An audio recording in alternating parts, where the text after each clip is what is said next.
লাগিব। এনে এটা পৰিৱেশ সলনি কৰিবলৈ কোনোবা ওলাই আহিব লাগিব আৰু সেইবাবে মই ওলাই আহিছো। মোৰ এই যাত্ৰা কঠিন, মই জানো এই যাত্ৰা সহজ নহয়, কাৰণ সকলোৱে যেতিয়া সুবিধাবাদৰ পক্ষত স্থান লয়, সকলোৱে যেতিয়া স্থিতাৱস্থাৰ পক্ষত স্থান লয়, শাসকৰ লগত খোজ মিলাই চলে, তেনে এটা অৱস্থাত এনে কণ্টকাকীৰ্ণ পথ লৈ যাবলৈ নিশ্চয় দূৰলৈ যাব লাগিব, নিশ্চয় কষ্টৰে যাব লাগিব, কিন্তু মই যাম। সেই দূৰ, সেই কষ্ট, সেই বাধা বিঘিনি অতিক্ৰম কৰি মই এই সুবিধাবাদৰ বিপৰীতে আস্থাৰ ৰাজনীতিৰ পথাৰখনত খোজ দিব বিচাৰিছো। ঘৃণা, বিদ্বেষ, হিংসা, বিশৃংখলতাৰ ৰাজনৈতিক পৰিৱেশটোৰ বিপৰীতে মই আস্থাৰ ৰাজনীতি কৰিব বিচাৰিছো, বিশ্বাসৰ ৰাজনীতি কৰিব বিচাৰিছো।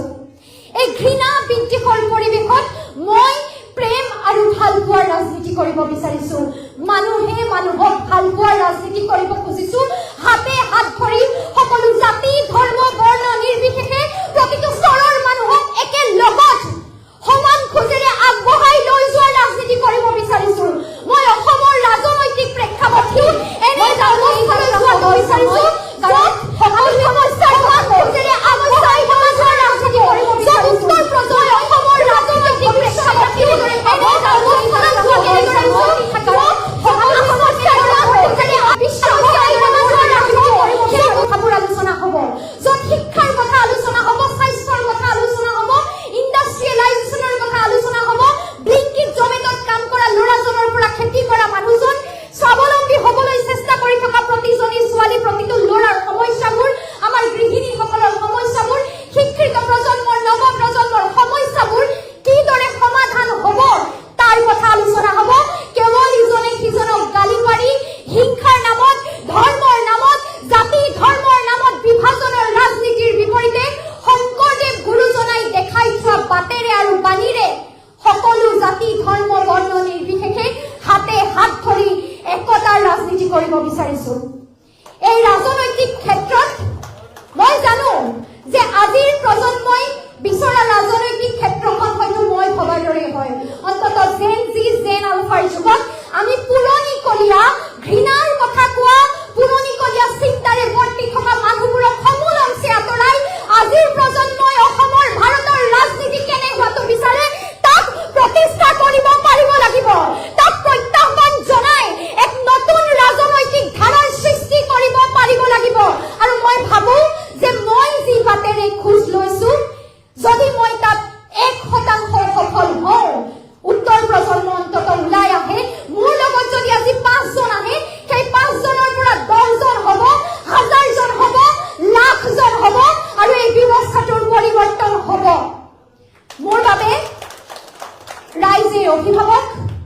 ৰাইজেই মোৰ পথ প্ৰদৰ্শক। মোৰ হাতত কোনো টকা পইচা নাই। মই টকা পইচা দি টকাৰ অংকৰে ভোটৰ ৰাজনীতি কৰিব নিবিচাৰো। এই অৰ্থ সৰ্বস্ব ৰাজনৈতিক ব্যৱস্থাটোৰ সন্মুখত প্ৰত্যাহ্বান হৈ থিয় দিব বিচাৰো। হাতে হাতে টকা বিলোৱাৰ ৰাজনীতি, বিয়া সভা সকামত ধন দিয়াৰ ৰাজনীতি, প্ৰতিটো ব্যৱস্থাত ধন দিয়াৰ ৰাজনীতিৰ বিপৰীতে সমস্যা সমাধানৰ ৰাজনীতিহে মই কৰিব বিচাৰো। মই সমস্যাৰ কথা কম, তাৰ সমাধানৰ কথা কম। টকা বিলাই মানুহৰ মন ভাল লগোৱা ভোট বেংকৰ ৰাজনীতিৰ কথা মই নকওঁ। সমাজৰ মানুহে ভুগি থকা সমস্যাবোৰ সমাধানৰ প্ৰকৃত পথ কিদৰে ওলাব মই সেয়া কথা কম। আৰু মই বিচাৰো মোৰ দৰে শিক্ষিত প্ৰতিজন মানুহে তেনে এক ৰাজনৈতিক বাতাবৰণ সৃষ্টি কৰক। নিৰ্বাচনৰ আগত হাতে হাতে কেইটকামান গুজি টোপ দি মানুহক কিনিব পাৰি বুলি ভবা মানুহবোৰৰ সন্মুখত এটা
বাটেৰে আমি খোজ ল'ম অসমীয়া জাতিয়ে যিদৰে সেই সকল মানুহক মৰম দিলে মই ভাবো যে অনাগত দিনত জাতিৰ বাবে সৰ্বোচ্চ ত্যাগ কৰি উজাৰি দি কষ্ট কৰিব খোজা মানুহক মৰম দিব গতিকে মোৰ ক'বলগীয়া এইখিনিয়ে অনাগত দিনত মই মোৰ ৰাজনৈতিক ক্ষেত্ৰখনত কোনবোৰ সপোন আছে এয়া নিশ্চয়কৈ ক'ম দলে মোক যি দায়িত্ব দিয়ে সেই দায়িত্ব পালন কৰিবলৈ মই চেষ্টা কৰিম আৰু পুনৰ কম যে ঘৃণা বিদ্বেষ আস্থাহীনতাৰ এই ৰাজনৈতিক পৰিৱেশত মই জ্ঞানশ্ৰী বৰাই অসমৰ অগ্নিকন্যা হৈ ভাল পোৱাৰ ৰাজনীতি কৰিব খুজিছো বিশ্বাসৰ ৰাজনীতি কৰিব খুজিছো আস্থাৰ ৰাজনীতি কৰিব খুজিছো হাতে হাত ধৰি প্ৰতিজন মানুহক আগুৱাই লৈ যোৱাৰ ৰাজনীতি কৰিব খুজিছো যদি মোৰ এই পথ শুদ্ধ যদি এই মোৰ পথ সত্য আছে আদৰ্শত আছে মই মোৰ আদৰ্শৰ পৰা বিচলিত নোহোৱাকৈ আছো তেতিয়াহ'লে মই অসমৰ দল মত নিৰ্বিশেষে যিকোনো আদৰ্শত বিশ্বাসী প্ৰতিজন ব্যক্তিৰ ওচৰত এটাই অনুৰোধ কৰিম যে আশীৰ্বাদ দিয়ক এটা প্ৰজন্ম যাতে ৰাজনীতিৰ প্ৰতি আকৃষ্ট হয় ৰাজনীতিও যে এক ভৱিষ্যতৰ বিকল্প হ'ব পাৰে ভাল পথ হ'ব পাৰে ভাল মানুহ যে ৰাজনীতিত থাকে এনে এটা পৰিৱেশ যাতে সূচনা হ'ব পাৰে তাৰ বাবে উঠি অহা প্ৰজন্মৰ প্ৰতিজন যুৱক যুৱতীক আশীৰ্বাদ দিয়ক মোৰ এই যাত্ৰাত মই অসমৰ প্ৰতিজন ৰাইজ সহযাত্ৰী হ'ব বুলি আশা ৰাখিছো যোৱা দুটা দিনত আপোনালোকে মোক যিদৰে মৰম ভাল পোৱাৰে উপচাই দিছে সেই মৰম ভাল পোৱাৰ বাবে সকলোকে ধন্যবাদ জনাইছো ৰাইজৰ দলৰ প্ৰতিজন বিষয়ববীয়া সভাপতি মহোদয়ক মই ধন্যবাদ জনাইছো আৰু মই মোৰ কথাটো এটা বাক্যৰে শেষ কৰিব বিচাৰিছো আজিৰ পৰা মই মোৰ যাত্ৰা সঁচা অৰ্থত আৰম্ভ কৰিছো এই যাত্ৰা অত্যন্ত জটিল অত্যন্ত কষ্টকৰ অত্যন্ত দুৰ্গম কিন্তু এই যাত্ৰাত মই এক মুহূৰ্তৰ বাবেও বিচলিত নহওঁ মই এক মুহূৰ্তৰ বাবেও স্তব্ধ নহওঁ মোৰ এই যাত্ৰাত কোনো বাধা বিঘিনি কোনো লোভ প্ৰলোভনে মোক কিনিব নোৱাৰে এনেকুৱা কোনো টকা পইচা জন্ম হোৱা নাই যি অনাগত দিনত জ্ঞানশ্ৰী বৰাক কিনি ল'ব পাৰিব মোৰ এই যাত্ৰা কোনেও স্তব্ধ কৰিব নোৱাৰে মই অসমৰ ৰাজনৈতিক ইতিহাসত ৰাইজে কোৱাৰ দৰে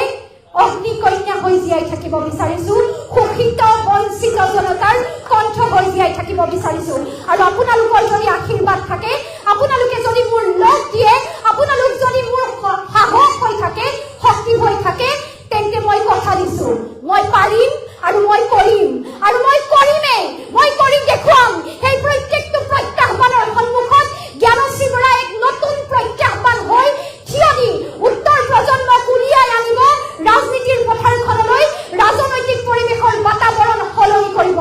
মাথো মোক আশীৰ্বাদ দিব ধন্যবাদ জয় আই অসম